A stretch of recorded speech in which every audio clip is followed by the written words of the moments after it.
21শে April 2025-এ যে গল্পটা শুরু হয়েছিল, আজ 1 মে 2025-এ সেই গল্পের শেষ লিখতে চলেছি। মনের একদিকে যেমন দেশে ফিরে আসার উত্তেজনা, তেমনি অন্যদিকে 9 রাত 10 দিনের কাটানো বালি শহরকে ছেড়ে যাওয়ার দুঃখ। আবারও কবে বালি আসবো তা জানি না, তবে জীবনের ভ্রমণ ডায়েরির পাতায় আজ যে শেষ গল্পটা লিখতেই হবে তা নিয়ে কোনো সংশয় নেই। যেই গল্পের শুরু বালি সেমিনিয়াক বিচ থেকে আজ সকালে শুরু হলো। Good morning. এখন সকাল বাজে হচ্ছে 6:16। এখানে আমাদের ফ্লাইট হচ্ছে 1:35। হোটেল থেকে আমরা চেক আউট করবো 9টা নাগাদ।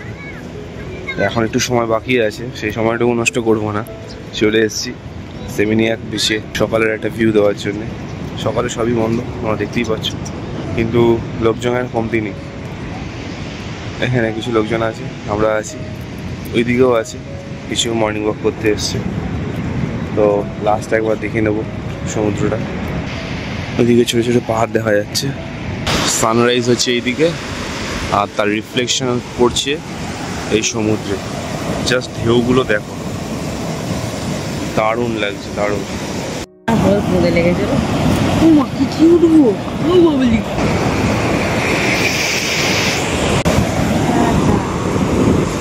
বাই। তো আমরা এখন চেক আউট করে দিচ্ছি হোটেল থেকে। স্কুটিটা যেখান থেকে রেন্ট নিয়েছিলাম হোটেলের পাশেই, তো ওখানে স্কুটিটা দিয়ে দেবো, দিয়ে তারপর ক্যাব করে চলে যাব এয়ারপোর্টে। ওই আমাদের গাড়ি চলে এসছে এয়ারপোর্টে যাওয়ার জন্য। আমরা এটা গ্র্যাব থেকে বুক করেছিলাম 79K, মেবি 79 আর 69K, খুবই সস্তায় বুক পেয়েছি। তো তোমরাও চাইলে গ্র্যাব থেকে বুক করতে পারো। এবার এয়ারপোর্টের দিকে যাচ্ছি, বাড়ির দিকে, নিজের দেশের দিকে। আমাদের হোটেল থেকে এয়ারপোর্টের দূরত্ব ছিল 7 কিলোমিটার এবং সময় লেগেছিল 20 মিনিটের মতো। ডেনপাসার এয়ারপোর্ট থেকে আমাদের ফ্লাইট ছিল দুপুর 1:05। তো এখানে ব্যাগেজটা চেক ইন হচ্ছে, মানে চেক করছে সব ঠিকঠাক আছে কিনা।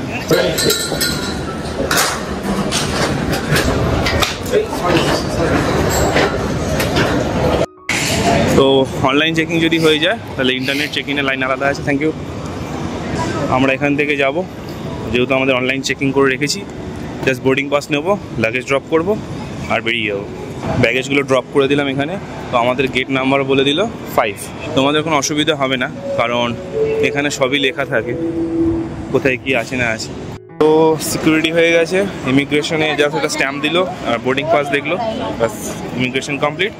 চলো, আর এখানে এয়ারপোর্টটা একটু দেখিয়ে দিই তোমাদেরকে।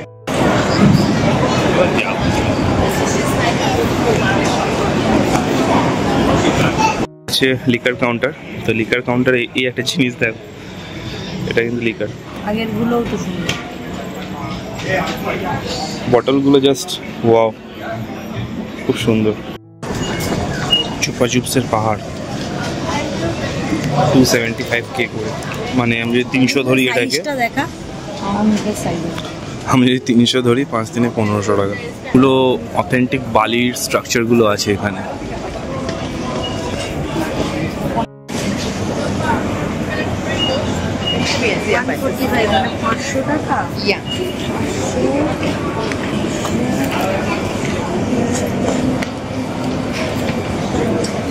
আমি একটা ভালো জিনিস দেখতে পেলাম, এখানে প্রেয়ার রুম আছে। তো ডিপারচার টার্মিনালে যখনই ঢুকলাম, তো এখানে লেখা আছে গেট 2 to 9 এইদিকে, আর এদিকে গেট 1 এইদিকে। তো এয়ারপোর্টে স্মোকিং জোনও আছে, এটা ইনফরমেশন দেওয়ার ছিল। অনেকেরই ডাউট থাকে এয়ারপোর্টে স্মোক করা যায় কি না, সিগারেট ক্যারি করা যায় কি না, তো সবই করা যায়।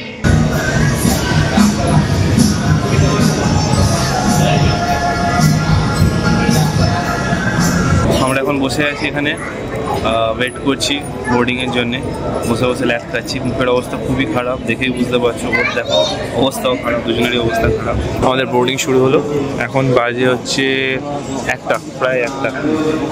বোর্ডিং শুরু হলো, 1:05 ফ্লাইট ছাড়ার কথা, এখন বাজে হচ্ছে 1টা, মানে যাতা। আসার সময় লেট করেছে, এখনও লেট করছে। বোর্ডিং পাস যেটা ছিল আমার ফোনেই ছিল, মানে অ্যাপ থেকে আমি ডাউনলোড করে নিয়েছিলাম বোর্ডিং পাস, কিউআর সমেত। তো কিউআরটা জাস্ট দেখালাম, হয়ে গেল। 72 কে আমি না, নো কে। 72K আনছে, উইন্ডো সিট পেয়ে গেছে, খুব খুশি। আচ্ছা ওদেরটা দেখি। তো ফাইনালি আমরা লোড করে নিয়েছি বছর বাড়ি থেকে, এখান থেকে যাবো সিঙ্গাপুর। আমাদের ফ্লাইট এখান থেকে ছাড়বে 1:05, কিন্তু 1:05 অনেকক্ষণ আগে 1:10 হয়ে গেছে, ফ্লাইট ডিলে করছে, দেখা যায় কতক্ষণ লাগছে। আচ্ছা এখানে ইন ফ্লাইট মেনু থেকে, ইন স্পেশাল মেনু থেকে চেকিংয়ের টাইমে ফুড অর্ডার করে দিয়েছিলাম, তো সেটাই সার্ভ করতে হয়। Outside air pressure 24 degree, 8 kilometre এখন চলছে না বলে, তাই জন্য এখানে ভলিউম চেক করার জন্য দিচ্ছে। ওকে, তো এখানে আমরা আছি ডেনপাসে, এখান থেকে আমরা যাব Singapore. Total 1776 kilometre, time to Singapore 208। তো আমরা উইথ চেকিংয়ের সময় স্পেশাল মিল অর্ডার করেছিলাম, এটা ইন ফ্লাইটে পাওয়া যাবে না স্পেশাল মিল। এটা হচ্ছে হিন্দু নন ভেজ আছে, এটা ল্যাম্প আছে, এখানে লেখা আছে। আর একটা ডেজার্টের কিছু আইটেম দিয়েছে, এখানে একটা চিপস দিয়েছে, একটা লিকুইড মিল্ক দিয়েছে, এখানে সসেস দিয়েছে, কিছু লেমন পিকলস দিয়েছে, আর ইয়োগার্ট দিয়েছে। চলো খেয়ে নিই। ফাইনালি আমরা ল্যান্ড করে গেলাম সিঙ্গাপুরে। By, thank you. ল্যান্ড করে গেলাম সিঙ্গাপুরে। তো এখান থেকে আমাদের এখন বাজে 4:10, 3:50 ল্যান্ড করার কথা ছিল, 10-15 মিনিট লেট করেছে। এরপরে আমাদের এখান থেকে ফ্লাইট আছে কলকাতায়, সেটা হচ্ছে 7:40। এতক্ষণ একটা লে ওভার আছে, চেষ্টা করবো সিঙ্গাপুর এয়ারপোর্টটা ঘুরে দেখানোর। তো এবার সেই স্কাই ট্রেনটা নেব, স্কাই ট্রেনটা নিয়ে চেষ্টা করবো যাওয়া সেই ঝর্ণাটায়, আর্টিফিশিয়াল ঝর্ণাটায়। দেখা যাক যেতে পারি কিনা, কারণ অনেক বড় এই এয়ারপোর্টটা। তো আমরা এখন সিঙ্গাপুর এয়ারপোর্টে একটু ঘুরে বেড়াচ্ছি, আর ওই ফলসটা খুঁজে বেড়াচ্ছি কোথায় আছে সেই ফলসটা। তো একজনকে জিজ্ঞেস করলাম, উনি বললো বি সাইডে যেতে হবে, আমরা এ সাইডে ছিলাম, যাচ্ছি ট্রান্সফার বিতে, যদি দেখতে পাই। যাচ্ছি এখন টার্মিনাল 2-তে তোমাদেরকে দেখানোর জন্য সেই ওয়াটারফলসটা। অনেকটা হেঁটে আসতে হলো, জানি না এইটাই কিনা সেটা, যাচ্ছি ভেতরে, দেখা যাক। যদি এটা সেটা হয় তো প্লিজ একটা লাইক দিয়ে দিও ভাই, অনেকটা হাঁটতে হয়েছে, অনেক কষ্ট করতে হয়েছে এটার জন্য।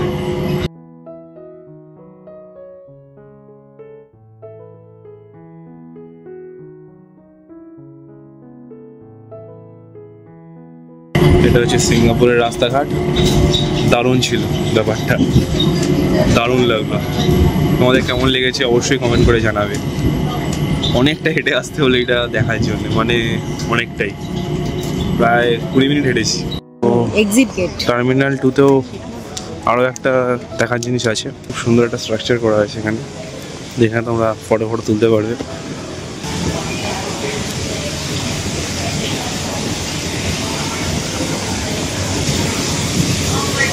এখানে অনেক নিচে মাছও আছে।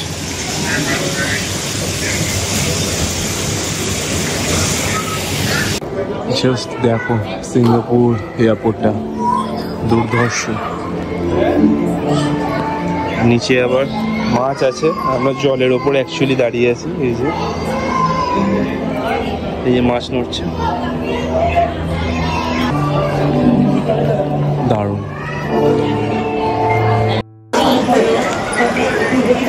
বৃষ্টি পড়ছে, মানে এতটা সুন্দর করেছি জিনিসটাকে।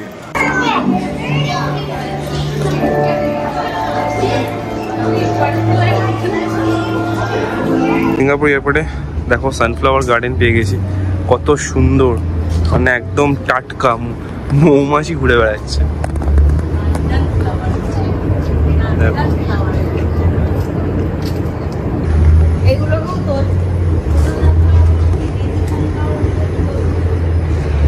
তো যা যা দেখতে পাচ্ছি খুঁজে খুঁজে বের করছি আর তোমাদেরকে দেখাচ্ছি। তোমরা যদি আসো কোনো দিন সিঙ্গাপুর এয়ারপোর্টে, তো যদি তোমাদের কাছে হাতে টাইম থাকে, লেওভার থাকে, তো এই জিনিসগুলো তোমরা দেখতে পারো বেশি।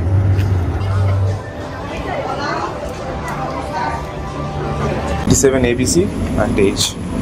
তো আমরা এখন বোর্ড করছি, বোর্ড করার পর একটু ভিডিও করে আর করবো না, কারণ ব্যাটারিও নেই বেশি।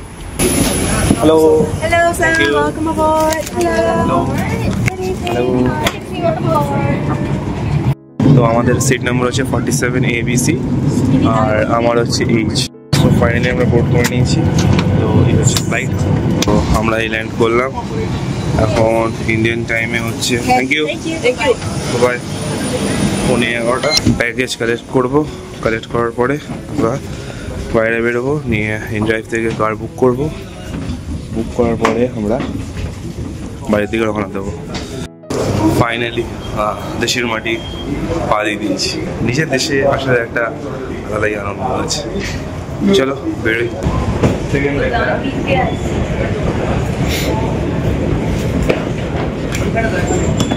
ফাইনালি আমরা পেয়ে গেছি গাড়ি, অনেকক্ষণ ওয়েট করার পরে। এখন টাইম হয়ে গেছে 12:12, বাড়ি যাচ্ছি। খুব প্রচণ্ড টায়ার্ড, সবাই টায়ার্ড, ভালো লাগছে না। বাড়ি যাবো, বাড়ি গিয়ে খাবো, শুয়ে পড়বো। তো সিরিজটা এখানেই শেষ করছি। আবার ওয়েট করবো নেক্সট ট্যুরের জন্যে, কোনো একটা নতুন ডেস্টিনেশনের জন্যে। Till then bye bye, take care. চ্যানেলটা যদি ভালো লেগে থাকে অবশ্যই সাবস্ক্রাইব করে দেবে। যা কোয়েশ্চেন আছে সেগুলো কমেন্ট বক্সে অবশ্যই কমেন্ট করে জানাবে। আমি একটা সেপারেট ভিডিও অবশ্যই করে দেবো তোমাদের জন্য। তো till then bye bye, take care.